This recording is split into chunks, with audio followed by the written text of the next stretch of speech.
Mi novia admitió que usó mi esperma sin permiso para ayudar a su amiga a tener un hijo.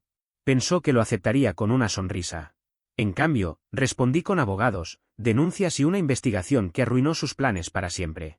El martes pasado estaba sentado en el sofá, revisando unos correos del trabajo, cuando Savannah entró en casa con una expresión extraña. Parecía emocionada, casi fuera de sí. Llevábamos juntos casi 2 años, conviviendo desde hacía 6 meses. Ella trabajaba en recursos humanos, yo soy desarrollador de software. Nuestra vida era bastante común. Dejó su bolso sobre la mesa, se sentó junto a mí y soltó, con una sonrisa de oreja a oreja. Tengo una noticia increíble. ¿Te acuerdas de Harper? Dijo. Ha estado tan angustiada por no poder tener un hijo, y como no puede pagar el tratamiento en una clínica, la ayudé. Me quedé quieto, sin entender del todo. Harper era su mejor amiga desde la universidad. Yo la había visto apenas unas veces, trabajaba como recepcionista en una clínica dental, soltera, con ese deseo constante de ser madre. No imaginaba lo que Savannah diría después. ¿Ayudarla cómo? Pregunté. Ella se inclinó hacia mí, todavía sonriendo. ¿Recuerdas las muestras que diste en el urólogo el año pasado, cuando te preocupaba aquella infección? Pues, yo conseguí una de esas muestras y se la di a Harper. Ella hizo una inseminación casera hace un mes, y funcionó. Está embarazada. Felicidades, vas a ser padre biológico. Sentí un vacío en el estómago. ¿Qué hiciste? Pregunté despacio, sin creer lo que oía. Savannah parecía convencida de que había hecho algo admirable. Trabajo en facturación médica, tengo acceso al sistema del laboratorio. Le pedí un favor a una técnica que conozco, le dije que la muestra era para nosotros, para planificar una futura familia. Me la entregó, y se la di a Harper. Ahora por fin va a tener el bebé que tanto soñaba. Mi mente no podía procesarlo. Savannah, eso es ilegal. No podías hacer eso. Dije con voz firme. Ella rodó los ojos. No exageres. Solo son células, ni siquiera las estabas usando. Además, ¿no te alegra que Harper sea mamá gracias a ti? Inspiré profundo. No, no me alegra. Eso es robo, fraude y una violación de mis derechos reproductivos. Por favor, dijo con tono molesto, nadie salió lastimado. Es un favor entre amigas. Me levanté, tomé mi teléfono y comencé a grabar. Quiero que repitas exactamente lo que hiciste, le pedí. ¿Por qué estás grabando? Preguntó alarmada. Porque lo que acabas de admitir son delitos graves, y necesito dejar constancia. Su expresión cambió. Pasó de la sorpresa a la rabia. ¿En serio me estás haciendo esto? Hice algo bueno. Ayudé a mi mejor amiga. Deberías sentirte agradecido. Agradecido de que hayas robado mi material biológico, violado mi privacidad médica y posiblemente me hayas hecho responsable de un hijo sin mi consentimiento. Ella negó con la cabeza. Estás actuando como un loco. Harper está feliz. Por fin va a ser madre. ¿Por qué no puedes alegrarte por ella? Porque nunca consentí en ser padre de su hijo. La palabra consentimiento significa algo, Savannah. Esto no fue una buena acción. Fue un delito. Ella bufó, agarró las llaves y dijo. No pienso discutir contigo. Me voy a casa de Harper. Tal vez cuando te calmes lo veas diferente. Se fue dando un portazo. Yo me quedé sentado varios minutos, procesando lo ocurrido. Luego tomé aire y empecé a actuar. Busqué en línea un abogado especializado en derechos reproductivos, dejé un mensaje de voz explicando el caso y pedí una consulta urgente. Después llamé al consultorio del urólogo para reportar lo sucedido. Me transfirieron con la gerente y luego con el departamento legal. En menos de 20 minutos me confirmaron que abrirían una investigación interna sobre cómo se había accedido a mi muestra. Cuando regresé a la sala, Savannah estaba hablando por teléfono. No lo sé, mamá, está exagerando, decía. Le dije que está siendo un idiota. Esperé a que terminara. Tu madre no entiende lo que hiciste, le dije cuando colgó. Robaste una muestra médica, y si tu amiga falsificó documentos o firmó algo en mi nombre, eso también es fraude. Dios, ya basta. Pareces un abogado frustrado, replicó. Harper está encantada. No te pedirá nada. No es cuestión de dinero ni de crianza, es de consentimiento. Lo que hiciste fue robar y usar material genético mío sin permiso. Eso no es un favor, Savannah. Es un crimen. Ella no dijo más. Tomó su bolso, salió y volvió a irse. Me quedé solo, anotando cada detalle, fechas, palabras textuales, todo lo que había pasado. Luego llamé al abogado penalista que me había recomendado un compañero de trabajo, Preston. Le dejé otro mensaje de voz explicándole la situación. Me devolvió la llamada esa misma noche. Dios mío, dijo cuando terminé de contarle. Mañana mismo tienes que ir a la policía y presentar una denuncia. Esto es robo de material genético, fraude, violación de privacidad médica y posiblemente negligencia de la clínica. Luego debemos protegerte de cualquier futura demanda de paternidad. Y finalmente, decidir si presentarás cargos civiles. ¿Qué consecuencias puede haber? Pregunté. Para ella, cargos criminales que podrían llevarla a prisión. Para ti, debemos establecer claramente que no diste consentimiento. Si ese bebé nace, tienes que estar legalmente protegido. Me quedé en silencio, con el teléfono en la mano, tratando de asimilarlo. Nunca imaginé que algo así pudiera pasar. Pero lo hizo. Y al día siguiente, siguiendo el consejo del abogado, fui directamente a la comisaría a presentar la denuncia. Lo que Savannah había hecho no era un malentendido, ni un acto de amor, ni una buena intención. Era un crimen, y estaba decidido a que enfrentara las consecuencias. No parecía comprender la gravedad de lo que había hecho. Había cometido delitos serios y, aún así, actuaba como si todo fuera un simple malentendido. El miércoles por la mañana presenté la denuncia ante la policía. El detective que me atendió no pudo disimular su expresión al escuchar mi relato. Me dijo que habían visto casos de coerción reproductiva antes, mujeres que perforaban preservativos o hombres que saboteaban anticonceptivos, pero nunca algo tan elaborado. En este caso, había una clínica médica involucrada, lo que elevaba el asunto a otro nivel. Comentó que posiblemente habría cargos federales por violación de privacidad y falsificación de registros médicos, y que el caso tendría que coordinarse con la fiscalía.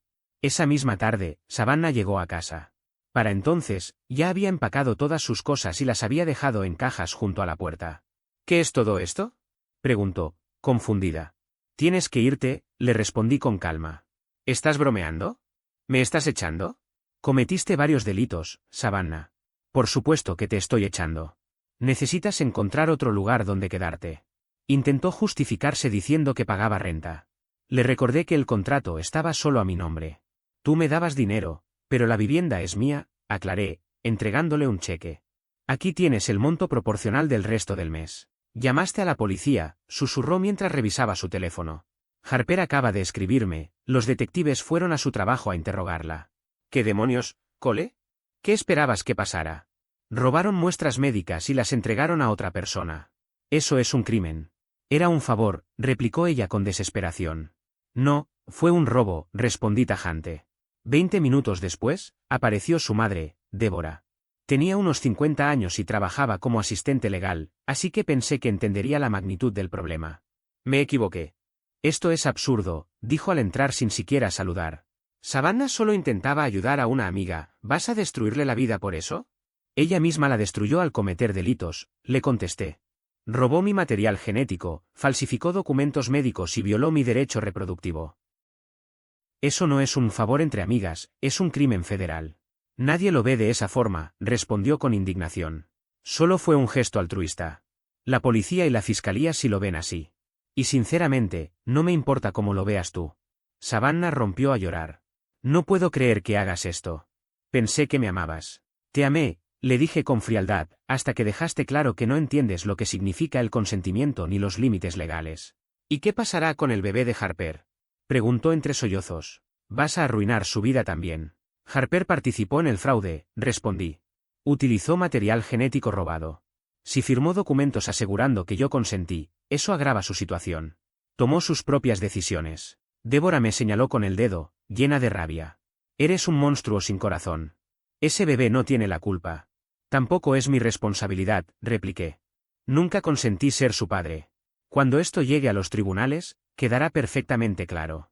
Savannah levantó la voz, al borde de la histeria. ¿Nos vas a demandar también? Mi abogado está preparando una orden de cese y desistimiento para Harper, expliqué.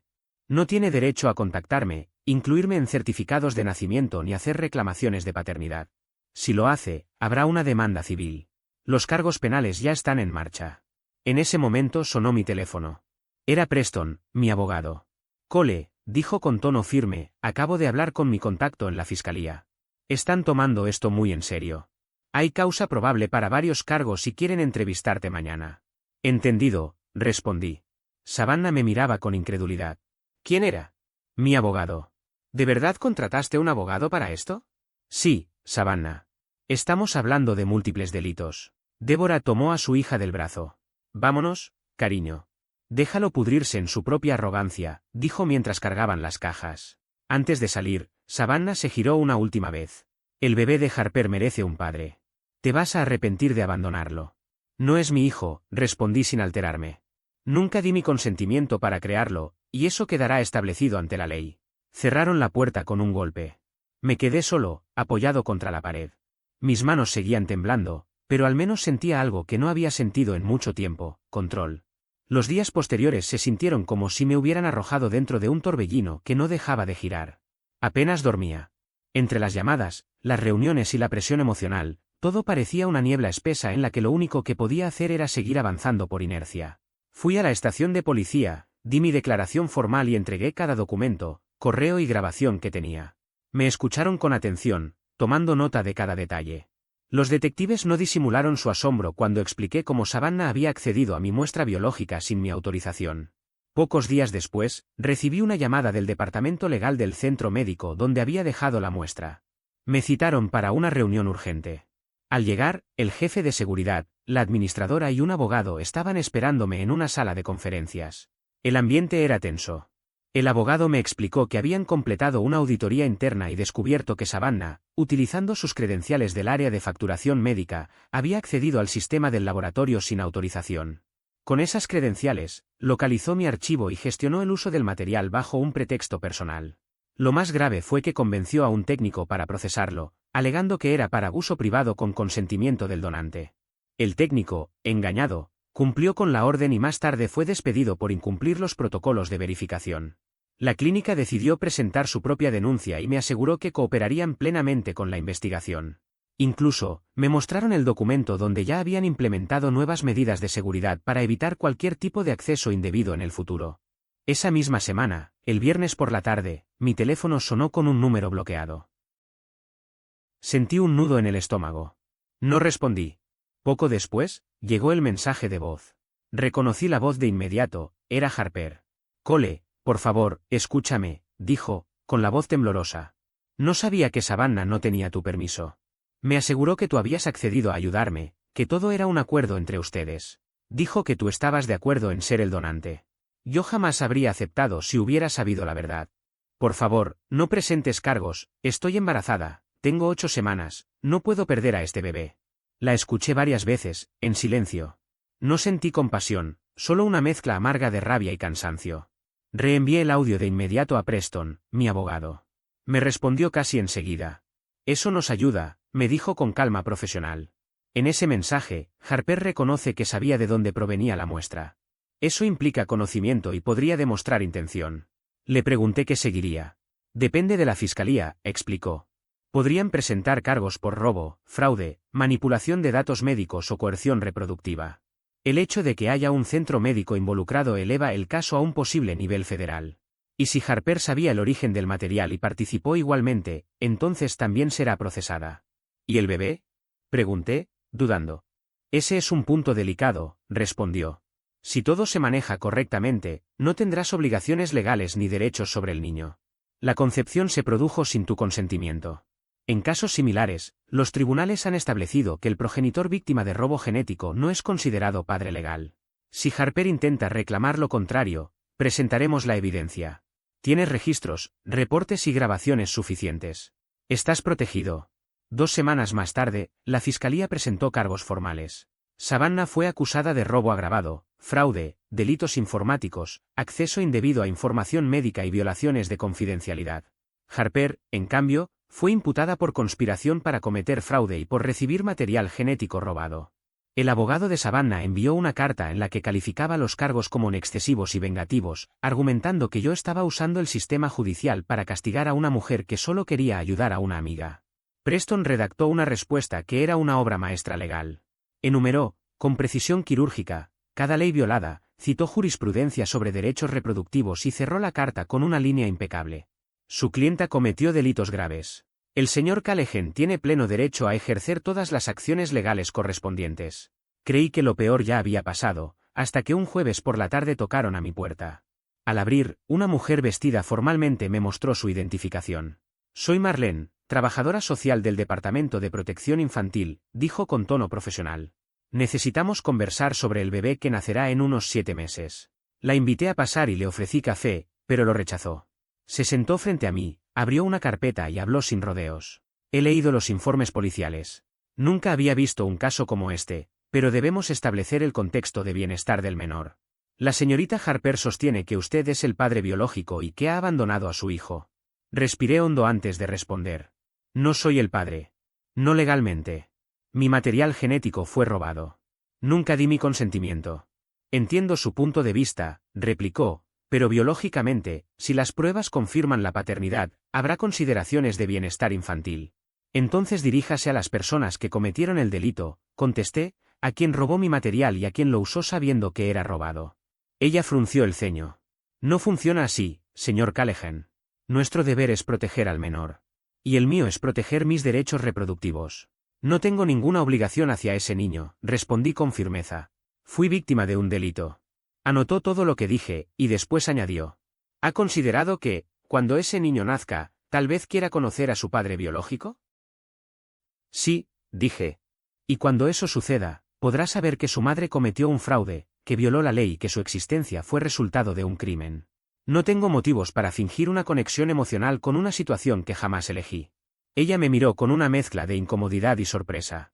Parece muy distante, comentó. Porque lo estoy, respondí con calma.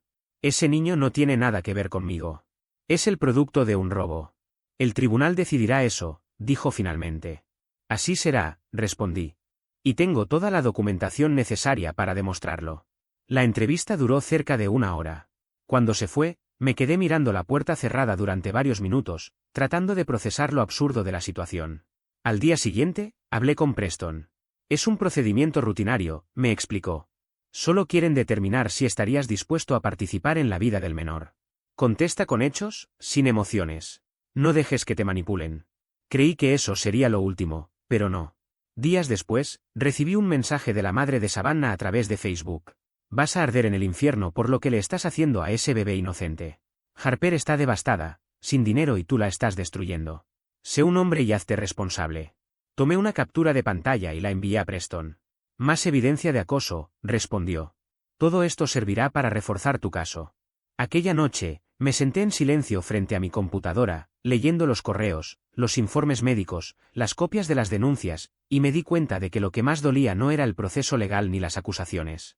Era comprender que alguien a quien había amado había decidido violar mi consentimiento más íntimo, robarme la posibilidad de elegir. No buscaba venganza. Solo justicia y el derecho a que mi no significara algo. 2 días después de todo el caos, el abogado de Harper envió una carta formal. Pedía $2.500 al mes en manutención, cobertura médica y que mi nombre apareciera en el certificado de nacimiento. Cuando Preston la leyó, se limitó a sonreír con incredulidad. Está completamente fuera de la realidad, dijo. Yo me encargo. Su respuesta fue tan precisa como cortante, su clienta participó en una acción fraudulenta para obtener material genético sin consentimiento. No tiene ningún derecho sobre el señor Callahan.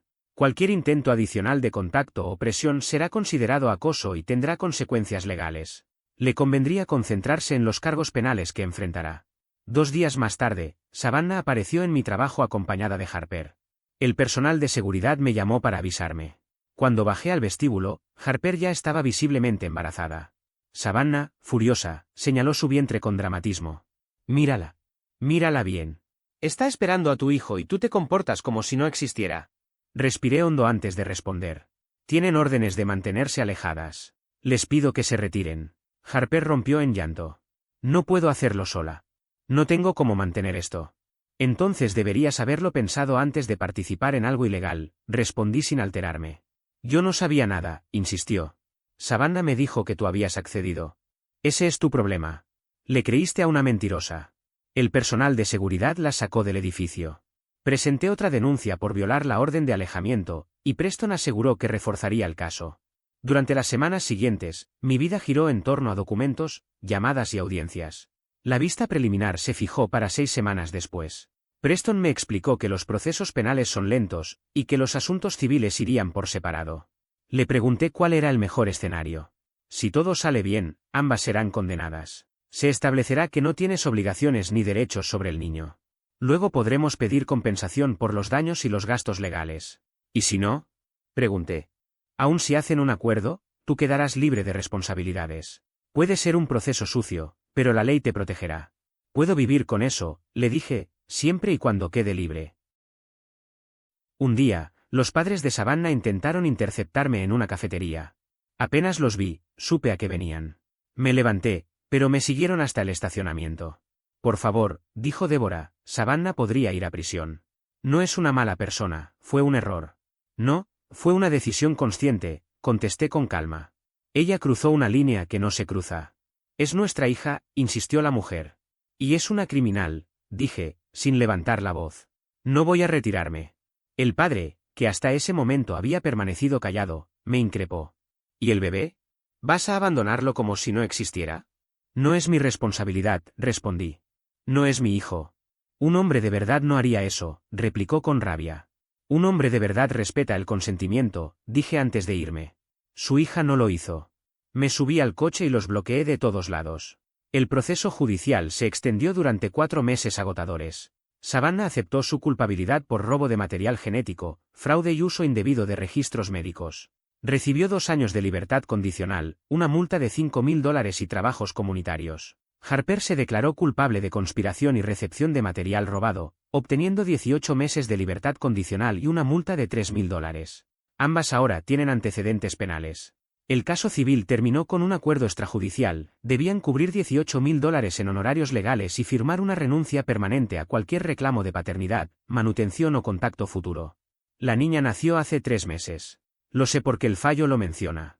El juez determinó que la concepción fue no consensuada y criminal, y dejó por escrito que no tengo ni derechos ni obligaciones. Harper perdió su trabajo. Savannah vive con sus padres y apenas logra conseguir empleos temporales. Nadie contrata a alguien con antecedentes. Mi madre cree que fui demasiado severo. Ese bebé no tiene la culpa, me repite. Pero yo tampoco la tuve. He perdido amistades por esto, personas que piensan que debería ser más compasivo. Para algunos, parece que el consentimiento masculino es un detalle opcional. Mi terapeuta dice que estoy manejando el trauma con madurez. Las pesadillas van disminuyendo. A veces aún sueño que recibo papeles de una nueva demanda o una carta del juzgado, pero despierto y recuerdo que todo terminó. Me cuesta confiar en alguien. Es complicado volver a abrirte después de que una persona a la que amabas usó tu cuerpo y tu confianza como si fueran de su propiedad. Preston me aseguró que si Harper o Savannah intentan contactarme, actuaremos de inmediato. El acuerdo es sólido, romperlo implicaría sanciones económicas e incluso prisión. En ocasiones pienso en la niña. No porque sienta alguna conexión, sino por simple curiosidad. Sé que un día descubrirá cómo vino al mundo, y que eso no será fácil de aceptar. Pero no es mi historia la que ella debe entender, sino la de su madre y su cómplice. Ellas decidieron actuar así. El mes pasado vendí mi casa y me mudé a otro estado. Cambio de trabajo, de ciudad, de número, de todo. No puedo correr el riesgo de un reencuentro o de que intenten involucrarme otra vez. Mi nuevo terapeuta dice que rehacer tu vida no siempre significa olvidar, sino decidir que ya no tiene poder sobre ti. A veces miro los documentos del caso, el acuerdo, las sentencias, las órdenes judiciales. Son recordatorios de que esto se ocurrió, de que 2 personas me traicionaron creyendo que hacían algo por una buena causa. La semana pasada, mi abogado me envió una carta que recibió de Savannah. Decía que estaba en tratamiento, que entendía el daño que causó y que esperaba algún día ser perdonada. Le pedí a Preston que no la respondiera. El perdón, para mí, ya no es una meta, es un límite. No necesito odiarla ni reconciliarme. Solo necesito distancia. Y ahora la tengo. No hay redención en esta historia, solo aprendizaje. No obtuve justicia perfecta, pero sí algo más valioso, la capacidad de cerrar la puerta y no mirar atrás. No es felicidad, ni venganza. Es paz. Y por ahora, eso basta.